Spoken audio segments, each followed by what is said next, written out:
नमस्कार दोस्तों, library science education में आपका स्वागत है। दोस्तों आज हम लोग BLIS 221 में जो भी इम्पॉर्टेंट क्वेश्चन का मैं वीडियो अपलोड किया था, उस वीडियो के अलावे मैं एक और वीडियो अपलोड कर रहा हूं जिसमें ये काफ़ी इम्पॉर्टेंट क्वेश्चन के बारे में चर्चा की गई है। तो दोस्तों इस वीडियो को आप अंत तक देखें। और दूसरी बात कि इसके पहले जो मैं वीडियो अपलोड किया था 221 के जो इम्पॉर्टेंट क्वेश्चन का, उस वीडियो को भी आप ज़रूर देख लें। देखिए दोस्तों, जितने भी मैं 222 के और 223 के इम्पॉर्टेंट क्वेश्चन के बारे में चर्चा किया था, आप देखेंगे तो ये क्वेश्चन आप मिला लें और मेरी वीडियो को भी मिला लें, ठीक है। उसमें लॉन्ग क्वेश्चन में मैक्सिमम क्वेश्चन आ ही गए हैं। तो आज हम लोग 221 के बारे में चर्चा करेंगे। देखिए 221 में क्या है कि मैंने जो इम्पॉर्टेंट क्वेश्चन बताया था, तो आज हम लोग देख लेते हैं कि उस इम्पॉर्टेंट क्वेश्चन में जितने भी उसके अलावे क्वेश्चन रह गए हैं, तो उस पर हम लोग आज चर्चा कर लेते हैं। और दोस्तों आपको सबसे बड़ा कन्फ्यूजन हो रहा होगा कि इसका मैं आंसर कहाँ से लेकर आऊँगा, तो मैं बता देना चाहता हूँ कि आज मैं टेलीग्राम चैनल पे एक कोटा का 221 का बुक सेंड कर दे रहा हूँ। वहाँ पे 221 नहीं लिखा हुआ है, लेकिन आप सिलेबस मिलाएंगे तो वह 221 के ही सिलेबस के अकॉर्डिंग है, ठीक है। तो चलिए हम लोग पहले स्टार्ट कर लेते हैं, फिर इसके बारे में चर्चा करेंगे क्लास। देखिए सबसे पहले एक इंपॉर्टेंट क्वेश्चन है, आधुनिक समाज से क्या तात्पर्य है, जिसको हम लोग इंग्लिश में मॉडर्न सोसाइटी बोलते हैं। काफ़ी इंपॉर्टेंट क्वेश्चन है दोस्तों। और दूसरी बात मैं आपको बताना चाहता हूँ कि देखिए पुस्तकालय की आवश्यकता क्या होती है। अगर ऐसे इस प्रकार के क्वेश्चन आते हैं तो जाहिर सा बात है दोस्तों कि अगर आप इसके बारे में पढ़ाई नहीं भी किए हैं, फिर भी आप अपने लैंग्वेज में इसे लिख सकते हैं। बस वहाँ पे ध्यान क्या रखना है कि उसका डेटा की जानकारी आपको होनी चाहिए। पुस्तकालय कितने प्रकार के होते हैं, यानी टाइप्स ऑफ लाइब्रेरी की आपको जानकारी होनी चाहिए।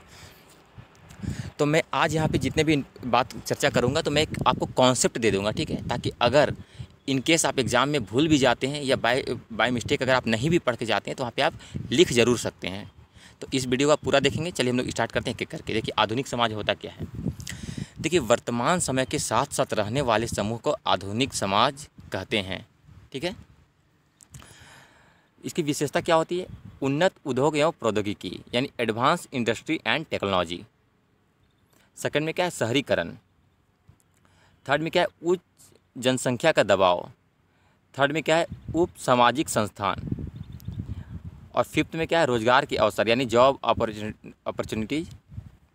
आप स्क्रीन में देख सकते हैं कि करके, ठीक है। आय के बेहतर अवसर, संचार के स्रोत, सामाजिक परिवर्तन और अंतर्राष्ट्रीय संबंध यानी इंटरनेशनल रिलेशन। दोस्तों यहाँ पे देखिए, अगर एग्जाम में क्वेश्चन आता है कि आधुनिक समाज से क्या तात्पर्य है, और तो अगर आपको ये पॉइंट याद है, आधुनिक समाज का डिफिनेशन याद है, तो मैं आराम से कह सकता हूँ कि आप आसानी से इस क्वेश्चन को लिख सकते हैं। आपको कोई भी परेशानी नहीं होगी। आप इसका स्क्रीनशॉट ले लें, इसे एक बार आप पढ़ लें, ठीक है। और दोस्तों इसका मैं डिटेल आपको आज टेलीग्राम चैनल में इस वीडियो को बनाने के 1 घंटा के बाद सेंड कर दूंगा, ठीक है। तो आप टेलीग्राम चैनल ज्वाइन कर लें, और जो लोग ज्वाइन कर चुके हैं वो उसे डाउनलोड कर लेंगे, ताकि जितने भी क्वेश्चन के आंसर हैं वहाँ से आपको बहुत सरल लैंग्वेज में मिल जाएंगे। और मैं उम्मीद करता हूँ कि वो बुक आप लोग ऑलरेडी पढ़ चुके होंगे, क्योंकि मैं वो बुक पहले से ही टेलीग्राम चैनल में सेंड कर चुका हूँ। तो आप मान के चलें कि आधुनिक समाज पर क्वेश्चन पूछा जा सकता है, ठीक है। अब दोस्तों नेक्स्ट क्या है, सूचना समाज क्या होता है। देखिए आधुनिक समाज और सूचना समाज दोनों अलग अलग चीज़ें, ठीक है, ध्यान देंगे। यहाँ पे सूचना समाज यानी इन्फॉर्मेशन सोसाइटी, तो इससे भी क्वेश्चन पूछे गए हैं, और ये क्वेश्चन शॉर्ट में भी पूछे जाते हैं, लॉन्ग में भी पूछे जाते हैं, ठीक है। देखिए सूचना समाज क्या होता है, सबसे पहले ये जान ले। देखिए जिस समाज के अंतर्गत सूचनाओं का आदान प्रदान, ठीक है, यानी सर्कुलेशन सस्ते और सुगम ढंग से हो जाता है, उसे सूचना समाज कहते हैं। अब जब भी आंसर लिखेंगे ऐसे क्वेश्चन के, तो आप कोशिश करेंगे कि ये जो 3 या 4 लाइन है, इसे इस प्रकार की लैंग्वेज में लिखेंगे, तो उन जो एग्जामिनर होंगे उनको पता होगा कि आपने पढ़ाई करके ही ये लिखा है, ठीक है। अब देखिए कुछ यहाँ पे मैं स्कॉलर्स के यानी कुछ विद्वान के नाम बता रहा हूँ, तो ये कोशिश आपको यही करना है कि विद्वान के नाम आपको ज़रूर लिखना है। जैसे मैं अगर 223 की बात करूँ, तो 223 में आप देखे होंगे कि कैटलॉग के बारे में क्वेश्चन आया था, और तो कैटलॉग के बारे में क्वेश्चन में जितने भी आपने विद्वान का नाम लिखे होंगे, तो मैं उम्मीद करता हूँ कि आपको काफ़ी अच्छे नंबर आएंगे। और दूसरी बात दोस्तों, देखिए आपको कॉन्सेप्ट जानना जरूरी है। जैसे मैं आपको बता देना चाहता हूँ कि एक क्वेश्चन 223 में आया था, मैंने क्वेश्चन देखा कि मेटा डेटा क्या होता है। और दोस्तों वो मैं क्वेश्चन आपको इंपॉर्टेंट क्वेश्चन के क्लास में भी बताया था कि मेटा डेटा क्या होता है, ये आपको पढ़ लेना है। तो अगर आपके माइंड में ये बात होती कि मेटा डेटा का एक एग्जांपल हम लोग ले लें, तो कैटलॉग भी एक मेटा डेटा है, यानी डेटा का डेटा के बारे में जो हम लोग अध्ययन करते हैं उसे हम लोग मेटा डेटा कहते हैं। तो बुक के बारे में जो अध्ययन करते हैं वो बुक के बारे में हम लोग कैटलॉग से हम लोग को जानकारी मिलती है, तो वो भी एक मेटा डेटा है। चलिए हम लोग आज 223 की बात नहीं करेंगे, ठीक है। चलिए हम लोग कुछ स्कॉलर्स के नाम देख लेते हैं।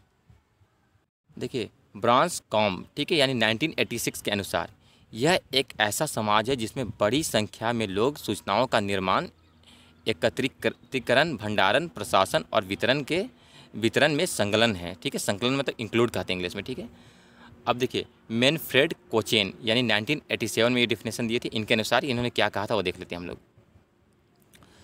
इन्होंने कहा था जिस समाज में पदार्थ की अपेक्षा सूचनाओं का प्रवाह होता है उस समाज की सामान्य धारणा है कि अधिकांश सूचना के और नियंत्रण का निर्माण स्वयं करता है तथा उसमें आदान प्रदान के विस्तार के लिए निम्न तथ्यों पर जोर दिया जाता है। अब देखिए क्या क्या तथ्य हैं, यहाँ देख लेंगे, एक एक करके लिखा हुआ। देखिए आर्थिक धारणा यानी इकोनॉमी प्रिस्क्रिप्शन, ठीक है। उसी तरह सेकंड में क्या, प्रौद्योगिकी धारणा। थर्ड में है स्थानिक धारणा और फोर्थ में है व्यावसायिक धारणा और फिफ्थ में सांस्कृतिक धारणा। दोस्तों अभी मैं यहाँ पे डिटेल कंप्लीट लेक्चर नहीं दे रहा हूँ, कारण क्या है कि आज आप लोगों को ये पढ़ाई कर लेनी है। मैं इसका कंप्लीट PDF सेंड कर दे रहा हूँ, बुक सेंड कर दे रहा हूँ, और ये जो बनाया गया है डेटा वो उसी बुक से है। ठीक है, तो उस बुक में आपको डिटेल में लिखा हुआ है, वहाँ से आप पढ़ लेंगे। और दोस्तों 2 to 6 का और 2 to 6 का और 2 to 8 का और 2 to 9 का मैं इंपॉर्टेंट क्वेश्चन बहुत जल्द अपलोड कर दूंगा, और 2 to 9 का मैं मैं 2 to 6 का जितने भी इंपॉर्टेंट क्वेश्चन है मैं उसका भी एक शॉर्ट में समरी बहुत जल्द अपलोड कर दूंगा। ठीक है, और 2 to 7 का मैं एक ऑलरेडी वीडियो बना चुका हूँ, आज ही अपलोड किया हूँ, आप मेरे चैनल में देख लेंगे कि वो वाइवा होगा या प्रैक्टिकल होगा। ठीक है, लेकिन वो अभी तक ऑफिशियल इन्फॉर्मेशन नहीं है, बस वो इग्नू का एक रिप्लाई है, ये ध्यान देंगे। अब देखिए ज्ञान समाज क्या होता है, ये भी एक अलग टॉपिक है, काफ़ी इंपॉर्टेंट क्वेश्चन है, इससे भी क्वेश्चन पूछे जा सकते हैं। देखिए ज्ञान समाज क्या होता है, अगर इसके बारे में आपको थोड़ी सी भी नॉलेज है तो आप एग्जाम में लिख सकते हैं। देखिए आर्थिक वृद्धि एवं रोजगार के प्रमुख संसाधन एवं उत्पादन के घटक के रूप में ज्ञान के द्वारा वर्तमान सामाजिक संरचना का रूपांतरण ही प्रगतिशील आधुनिक समाज की रचना के मानदंडों का निर्माण करता है।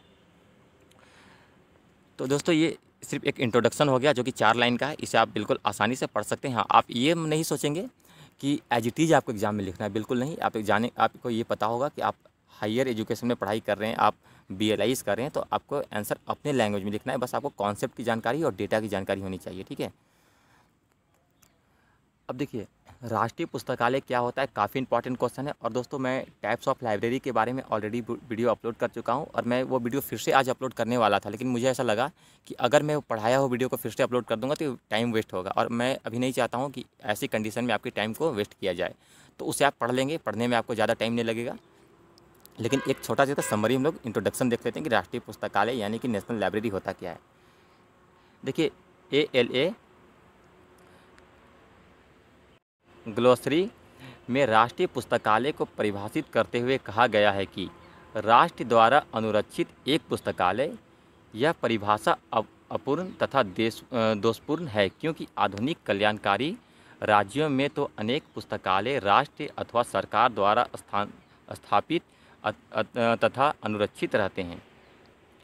इन सबको राष्ट्रीय पुस्तकालय नहीं कहा जा सकता है। ठीक है, अब देखिए यहाँ से हम लोग जानेंगे कि राष्ट्रीय पुस्तकालय होता क्या है।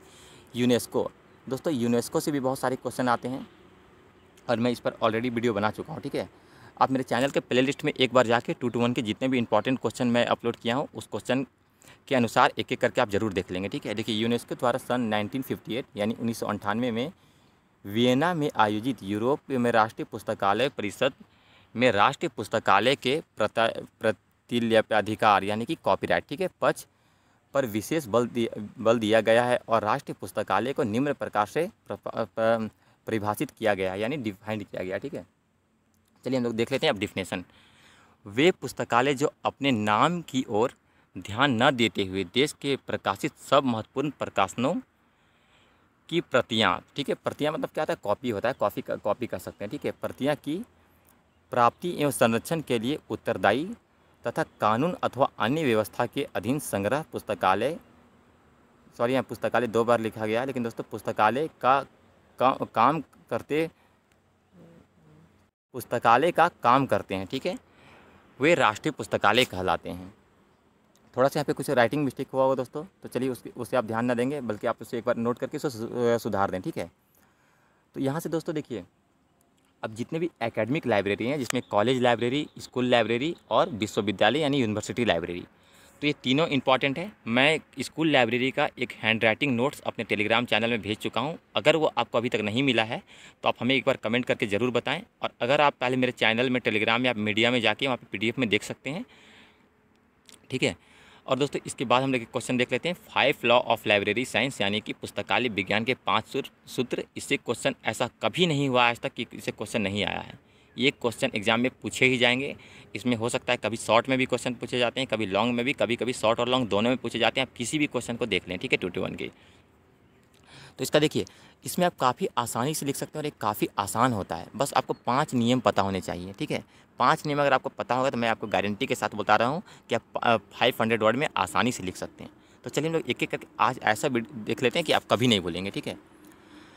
सबसे पहले हम लोग जान लेते हैं, ठीक है। देखिए, रंगनाथन ने सन 1924 यानी 1924 में पुस्तकालय विज्ञान के 5 सूत्रों की पकड़ कर दी थी। ध्यान देंगे, पकड़ कर दी थी, उस समय 5 सूत्र लागू नहीं हुआ था। सन 1931 में 5 लॉ ऑफ लाइब्रेरी साइंस के नाम से प्रकाशन हुआ, यानी 1931 में हुआ, ठीक है। अब 5 लॉ ऑफ लाइब्रेरी क्या क्या है, यानी पुस्तकालय विज्ञान के 5 सूत्र कौन कौन से हैं वो देख लेते हैं। जैसा कि मैं उम्मीद करता हूँ सभी को पता होगा, लेकिन एक बार आप रिवीजन कर लें, ठीक है। देखिए, ग्रंथ उपयोगार्थ है, यानी बुक्स आर फॉर यूज। कहने का मतलब क्या है, पुस्तकें उपयोग के लिए है। देखिए, लाइब्रेरी में जो भी पुस्तकें होती है वो क्यों होती है, वो उपयोग के लिए होती है, ठीक है, ध्यान देना है। अब इस पर मैं आप 100 वर्ड में आराम से लिख सकते हैं। इसका एक एग्जांपल भी आप दे सकते हैं, पुस्तकें के यूज बता सकते हैं, क्यों वो उपयोगी हैं, वो आप आसानी से लिख सकते हैं। बस आपको ये पता होना चाहिए कि पहला लॉ में क्या है कि पुस्तकें उपयोग के लिए होती है, ठीक है। सेकंड में क्या है, प्रत्येक पाठक को उसका अभीष्ट ग्रंथ प्राप्त हो। दोस्तों, अभीष्ट देख के आपको कन्फ्यूज नहीं होना है, ग्रंथ देख के कन्फ्यूज नहीं होना है। मैं बिल्कुल आसान लैंग्वेज में यहाँ पे बता दे रहा हूँ, ठीक है। पहला क्या है, पुस्तकें उपयोग के लिए हैं। सेकंड क्या है कि प्रत्येक पाठक को उसकी पुस्तकें मिलें, ठीक है। आसान शब्दों में समझ कहेंगे तो प्रत्येक पाठक को उसकी पुस्तकें मिलें, यानी बुक्स आर फॉर ऑल, ठीक है, ध्यान देंगे। थर्ड में क्या है, प्रत्येक ग्रंथ को उसका पाठक मिले, मतलब कि प्रत्येक पुस्तक को उसका पाठक मिले। पाठक को हम लोग इंग्लिश में रीडर कहते हैं, यानी कि मान लीजिए कोई भी स्टूडेंट या फिर कोई भी कैंडिडेट लाइब्रेरी में जाते हैं तो वो पाठक कहलाते हैं, ठीक है। ये तो बहुत कॉमन बात है, आपको पता ही होगा। अब देखिए, 4 नंबर में क्या है, पाठक का समय बचाओ, यानी save the time of reader. Sorry, मैं 3 अगर नहीं बोल पाया हूँ तो देखिए, प्रत्येक ग्रंथ को उसका पाठक मिले, यानी कि प्रत्येक पुस्तक को भी उसका पाठक मिले, ठीक है, यानी कि एवरी बुक इट्स रीडर। 4 में क्या है, पाठक का समय बचाओ, जैसा कि काफ़ी इंपॉर्टेंट है। तो इस पर भी आप आसानी से लिख सकते हैं क्वेश्चन की किस किस सिस्टम को लाइब्रेरी में अप्लाई किया जाए कि वहाँ से पाठक के समय को बचा सकते हैं। लेकिन आपको ये पता होना चाहिए कि 4th लॉ में क्या है, पाठक का समय बचाओ, ये चौथा नियम है। 5वां क्या है, पुस्तक एक विकासशील संस्था है, यानी कि पुस्तक एक वर्धनशील संस्था है। तो ये 5 लॉ ऑफ लाइब्रेरी, इस पर मैं उम्मीद करता हूँ कि आप आसानी से लिख सकते हैं।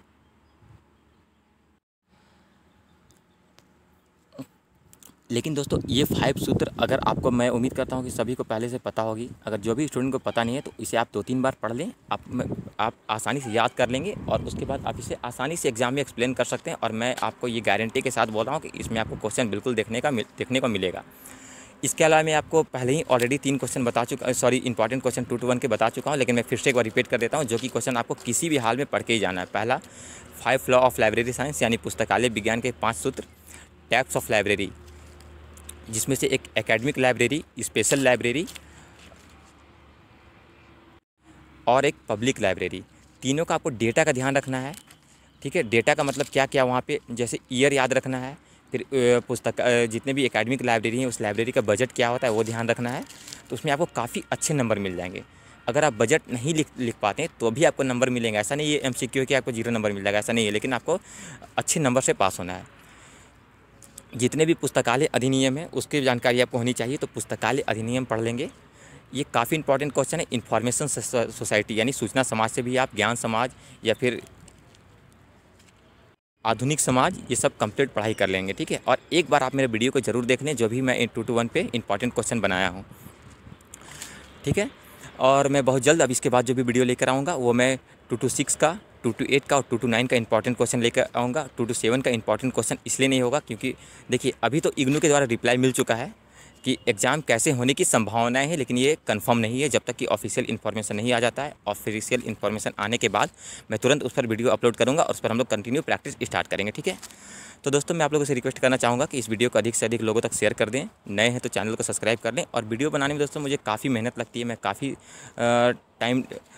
मैं इसके लिए क्षमा चाहूँगा कि मैं रेगुलर वीडियो अपलोड नहीं कर पाता हूँ, लेकिन मैं बिल्कुल कोशिश करता हूँ कि जितने जल्दी हो सके वीडियो को अपलोड किया जाए। और अगर आप नए हैं तो चैनल को सब्सक्राइब कर लें, क्योंकि अब हम लोग जो क्लास स्टार्ट करेंगे ये एग्ज़ाम होने के बाद, तो एक एक करके स्टार्ट करेंगे अकॉर्डिंग टू सिलेबस। एक एक टॉपिक पढ़ेंगे, डिटेल में पढ़ेंगे और हिंदी और इंग्लिश दोनों में पढ़ाई करेंगे, ठीक है। चलिए आज के लिए बस इतना ही। वीडियो देखने का धन्यवाद।